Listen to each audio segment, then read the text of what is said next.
That's a good way to start today's podcast. Laugh it on up. That Zurich Classic, man. That was like a clown show of golf right there. I think they've got to stop that tournament right there, Bones DK. I was not a big fan of it. 29 under par after 3 days. Shoffley and Cantlay. I mean, look, nothing against those two guys at all, even though I don't think it's worth a PGA Tour victory for each of them. That was a pretty wild tournament, dude. I didn't think it was that entertaining. What did you think? You know, it was difficult to follow as well, like on Stat Tracker. DraftKings was like way behind the whole week because they had double salaries on the guys. It wasn't my favorite week. I invested highly, as always, and didn't have a great week. But that was a hard tournament to handicap. And, you know, again, you're having guys shoot 60s and then like a 70 the next day and then follow up with a 62 and a 70. That was a weird tournament. It's not my favorite tournament, and honestly, I might take it off next year. It was fun to watch and see those guys, but yeah, lame. Take it off. He'll never take any golf tournament off. It doesn't matter. I mean, for crying out loud, he's got a $100 bet on the golf weekend I'm going on this weekend at the Corona Cup Classic down in South Carolina. But Wildman, is true. You know, what'd you make of the Zurich there? I just wasn't that entertained, dude. And you know what? We kind of talked a little bit about Xander and Cantlay last week. Xander. Again, nothing personal against him. I'm actually a big Xander fan. But he's going to get another PGA Tour victory for that.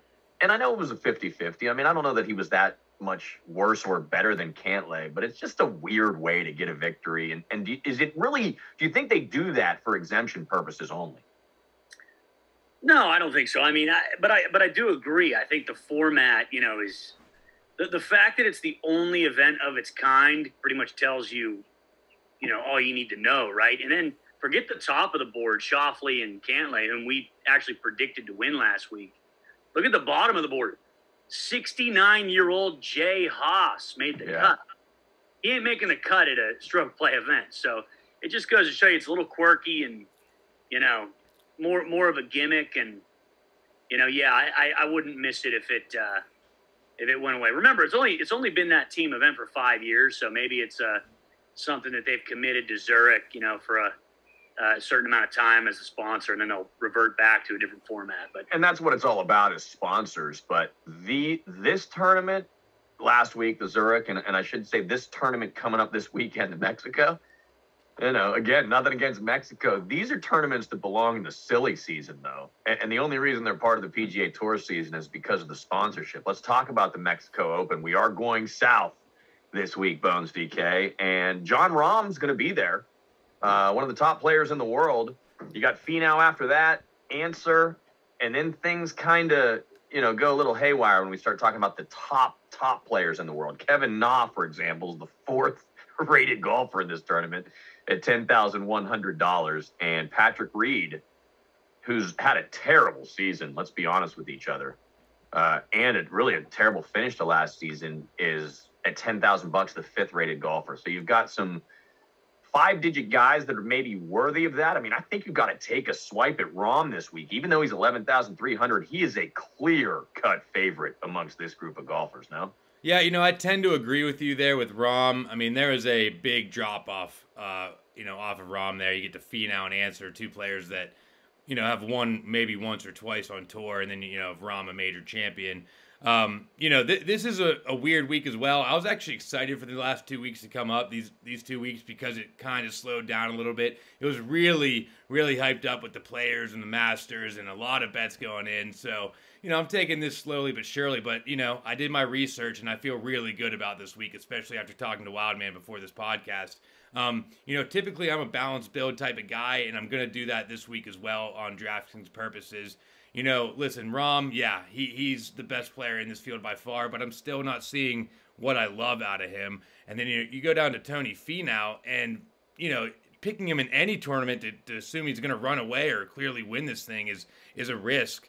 You know, I do like what I'm seeing out of him stats-wise, but, man, he's really struggling around the green. Not really any good finishes in 2022, you know, for Tony Finau there. So I was looking at him, but I'm going to fade on Finau.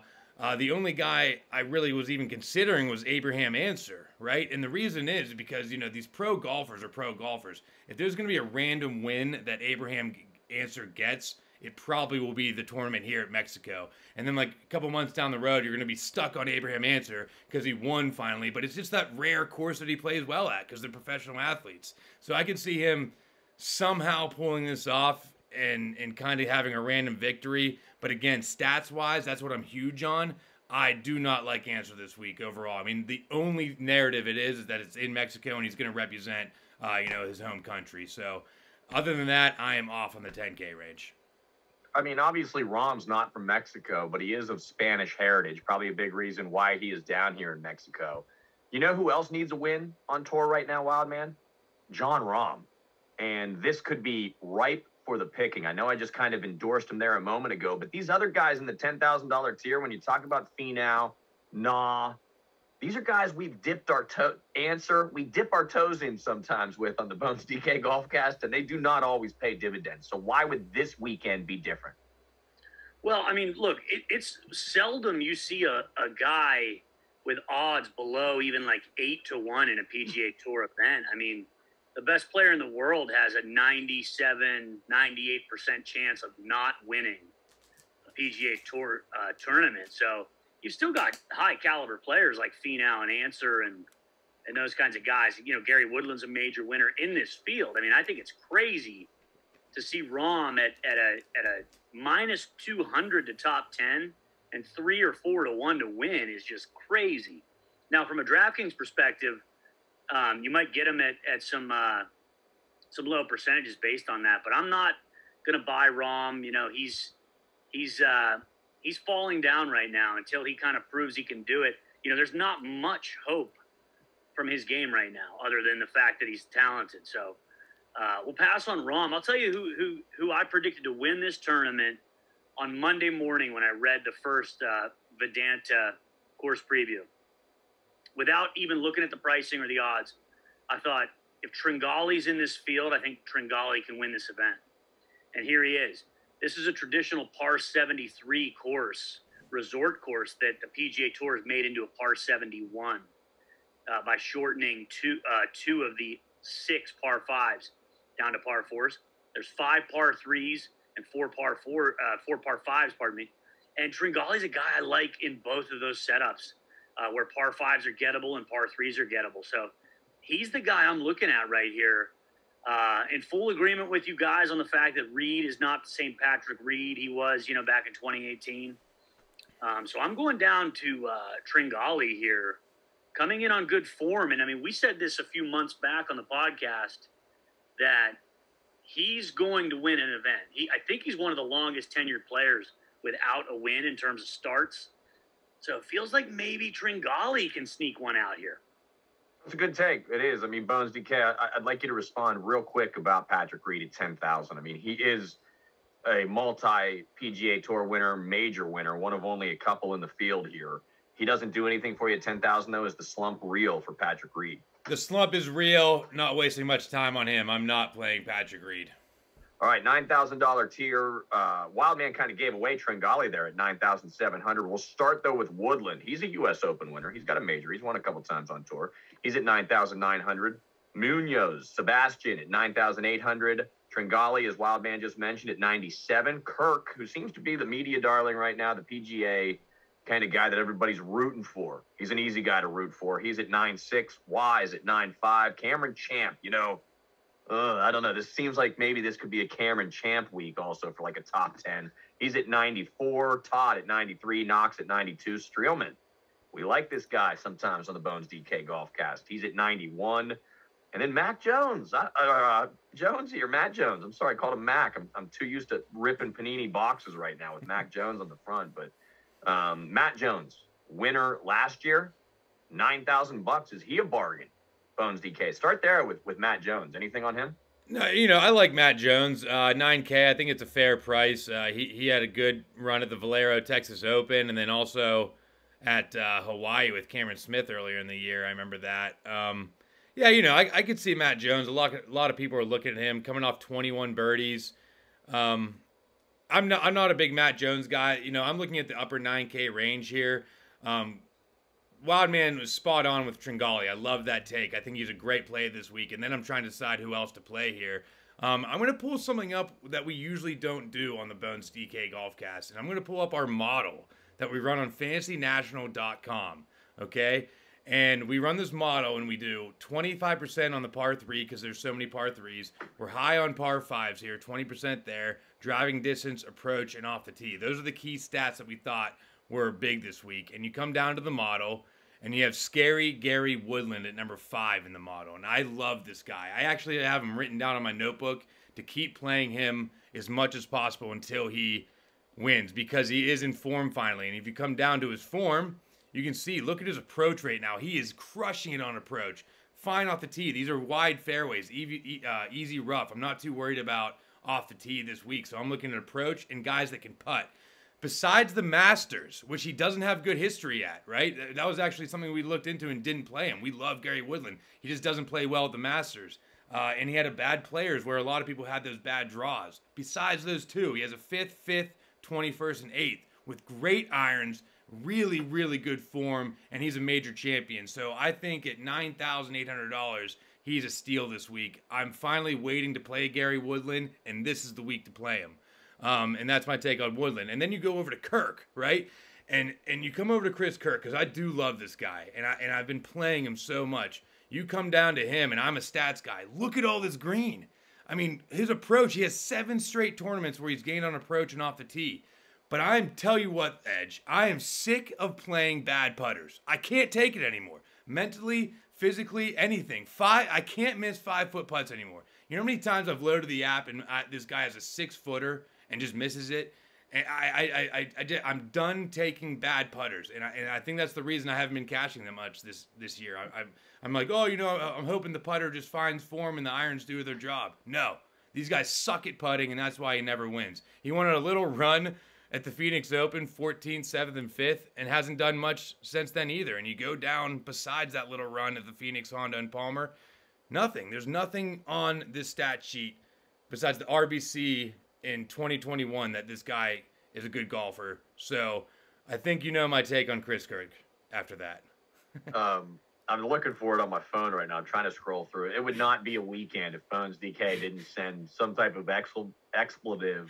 It said, so-and-so missed a 6-footer. What else is new? Or so-and-so misses a 9-footer. I can't take it, man. I mean, what else is new? I immediately put the ball in my living room and put a ball 6 feet away, and I putt it. And I like stare at my wife. I'm like, look at it. That's all they need to do. Here it is.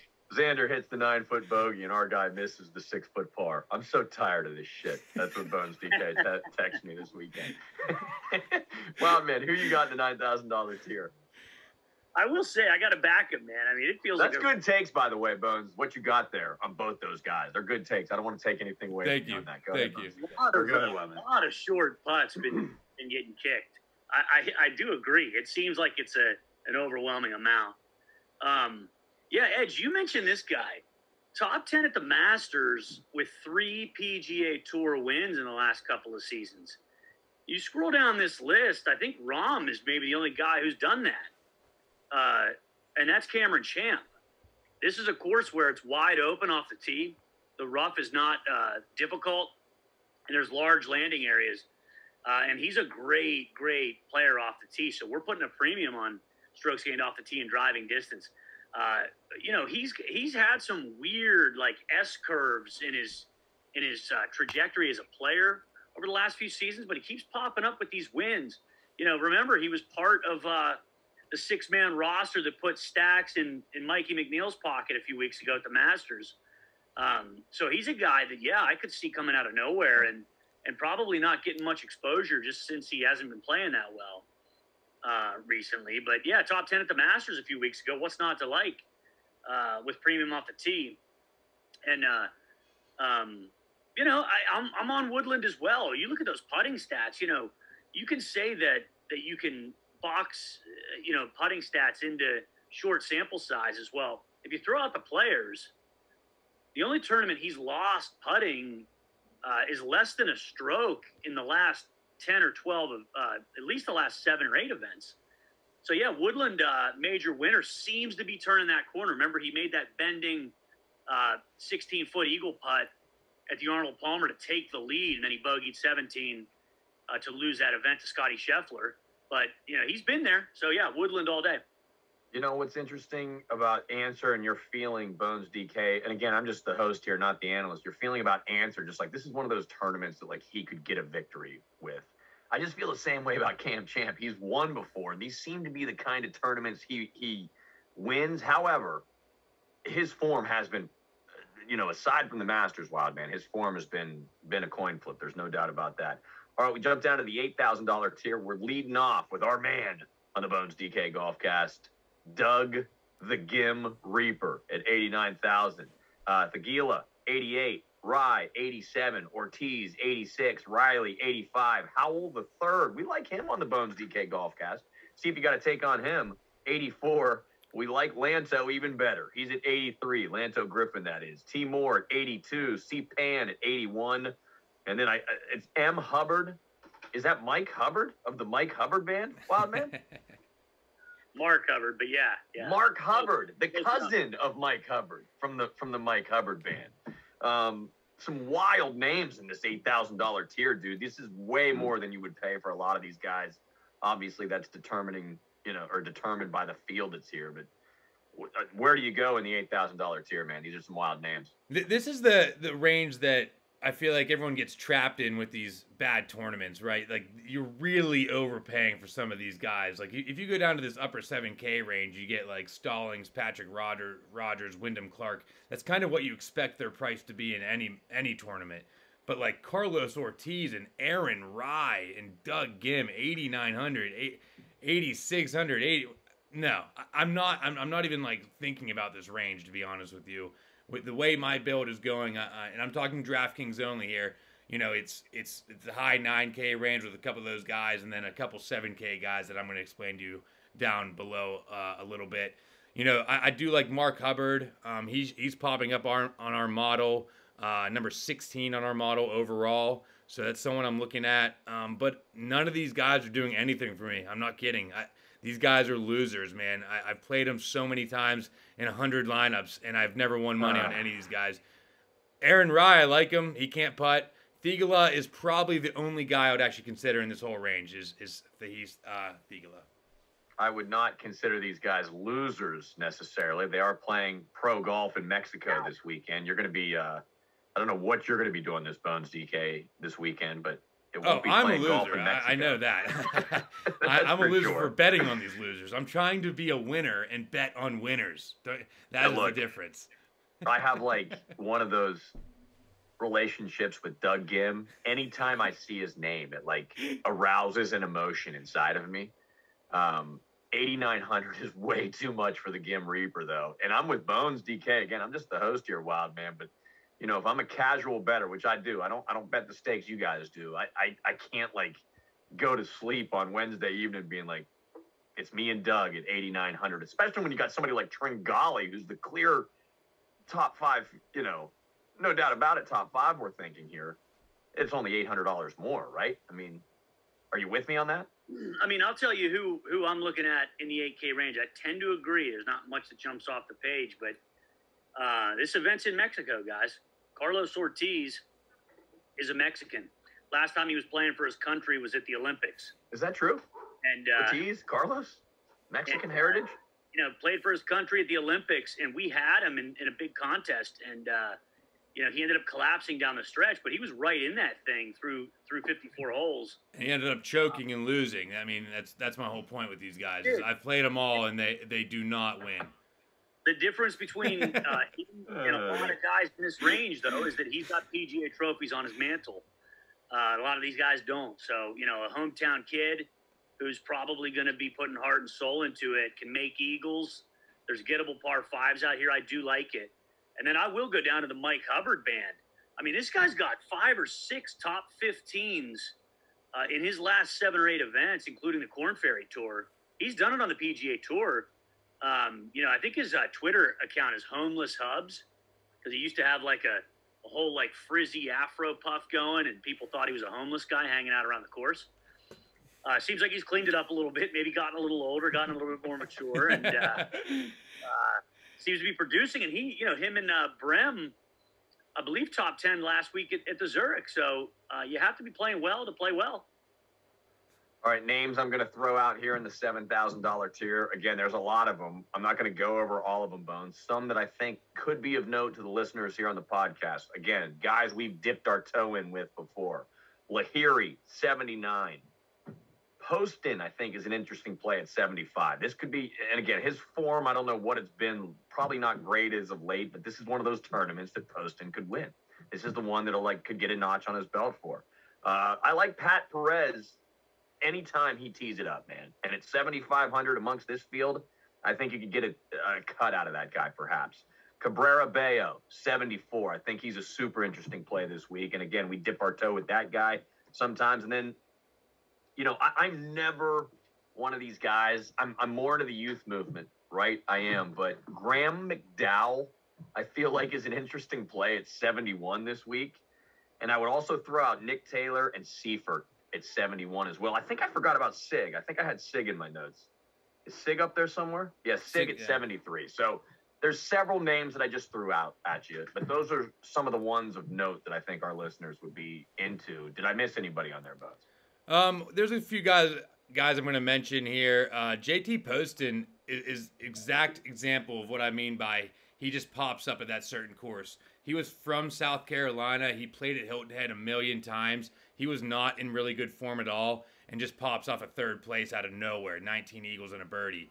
Do I expect him to turn around and do that again at a course that he's never played? No. I think there was a lot of history behind that, and that was a type of course that you just played JT Poston at. So, yeah, I would not get into the trap of doing it again this week. The guys I'm looking at this week, actually, I think Chad Ramey is a golfer to look at all year, see what he does. There's a lot of potential out of him. Not this week. But it's between Smotherman, Stallings, Patrick Rodgers, and Wyndham Clark.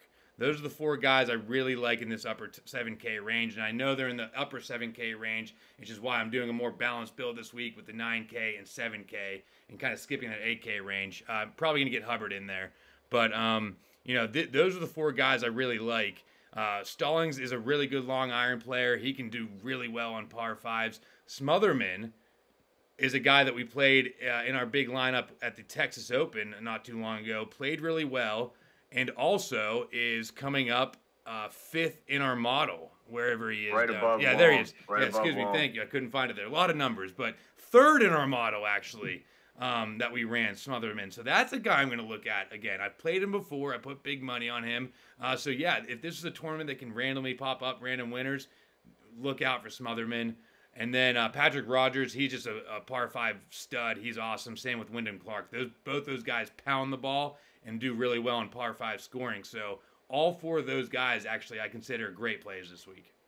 All right, Scott Stallings was actually a winner here in West Virginia Wildman. He won at the Greenbrier a few years ago. They don't do that tournament anymore. I mentioned a few names. Bones DK didn't mention one of them back. Did any of them that I say interest you at all, Wildman? JT Poston. I'm going to tell you guys something about Stallings here. So, seems to be the theme of this podcast, right? We're looking at sample sizes in DraftKings, and some of these guys have 3 PGA Tour wins sitting amongst guys that have no PGA Tour wins. He's one of them. He suffered from insomnia, guys. Almost gave up golf recently because he had a dietary issue that the doctors couldn't diagnose. Turned out to be some sort of I can't remember if it was diabetes or something, but it was a dietary issue affecting his mind and his body and his energy, and he couldn't sleep well. They've corrected that, and here's a 3-time PGA Tour winner that's back, and he can make eagles and he can get streaky. So he was doing some things even during that issue with his health. Now he's back. He's healthy. He's got the support of his family. I mean, yeah, he's got trophies. Why not another one for him?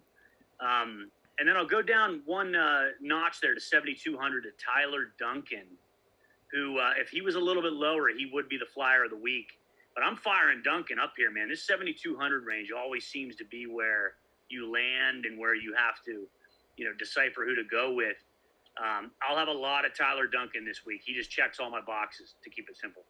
All right, before we get to flyer of the week, Bones DK, anybody we did not mention even lower than the $7,000 tier?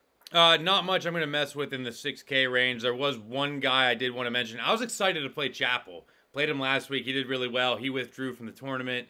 So do not play Chapo. It's this Smalley, Alex Smalley. And, I got on this guy because of B. Covey, but just watch out for this guy. He's popping up on our model. That's the only guy I wanted to mention. He's a B. Covey guy. I've been watching him since, and he usually does pretty well in these random tournaments. Second at the Corrales, so something to look at there. Speaking of guy that's due for a win, B. Covey, he's got to get that DK bonus that he got in 2021. He's got to get it again in 2022. I hope he's doing well out there. Wildman, your flyer of the week. Who you got? Hey, last week we retreaded Leviota along with Seifert. They produced a lot of the Bones DK fam, fired those guys up and got paid off. This week we're going to regurgitate a flyer of the week as well. 6,800 Vince Whaley, flyer of the week. Guy can make eagles. Guy can get streaky. He's produced for us before, coming in some good form in the last couple of weeks, and a guy that we think can go low. So 6,800 Vinny Whaley. Did I see Appy Barnrat in the field this week? Yes, and he will be packing cigs any round. Oh man! Anytime I can say Appy Barnrat on the podcast and talk about him, I want to. Graham McDowell, where did he turn up in your model? Because there's just something that tells me he's like Bubba Watson at the Masters. The guy that I had there is just a guy that's guaranteed to make the cut, I feel like. I don't care how he's playing. It's just too easy of a field. This guy's too good of a golfer.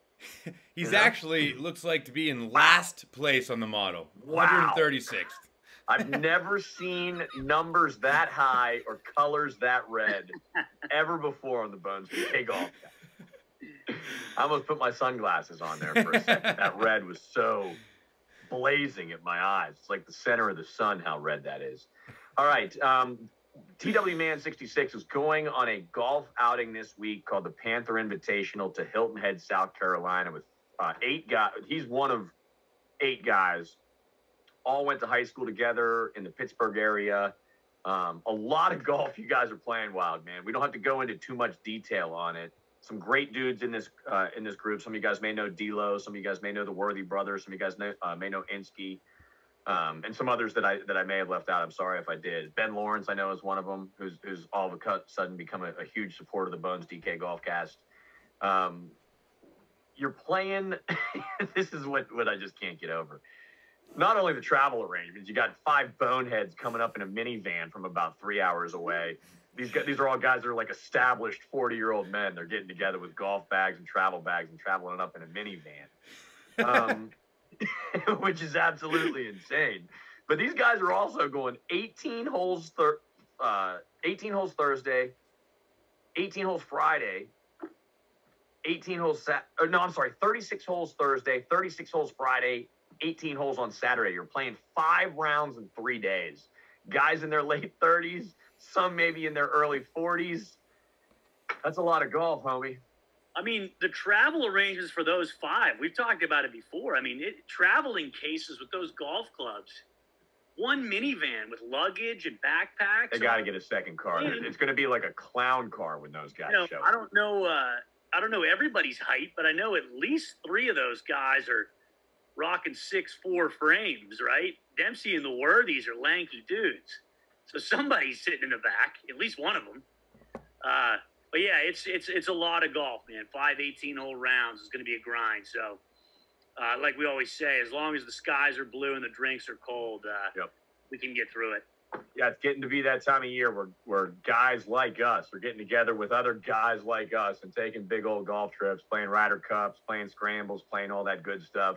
I'm actually going away this weekend also, Bones. I'm going out of the Pinehurst area. Not playing Pinehurst. I'm playing Tobacco Road, Carolina Trace, Lake, and Legacy. And I've got 8 versus 8 this week, North versus South. We've got a huge trophy. I'm looking forward to it. And you know some of these guys that are playing with me. Are you still on Team North? We are a part of Team North, obviously. We got Team South. And it's 8 guys from West Virginia taking on 8 guys from North Carolina. Are you still on Team North? You know, after listening to the podcast that we did, I think it's a runaway Team South, to be honest with you. I mean, it seems like not even close, but, I'm a man of my word, and I'm not going to back down, and I'm going to support the North. regardless. I say that I'm only doing this because I love that he's already bet on North, and now he's gonna torment himself all weekend. Kids are like, well, how does he want all that money and he doesn't like win any money? I'm like, well, let me tell you a story about Wildman. He once correctly predicted the score of a college basketball game and still lost money on it because we're boneheaded and we just can't stop.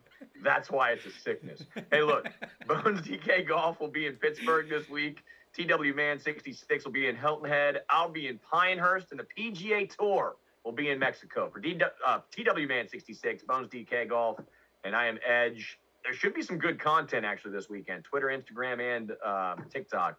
Golf Guy WV. Thank you guys so much for listening, and good luck this week in Mexico, North Carolina, Pittsburgh, or wherever the hell else you're going to be. Thanks. Thanks, Edge.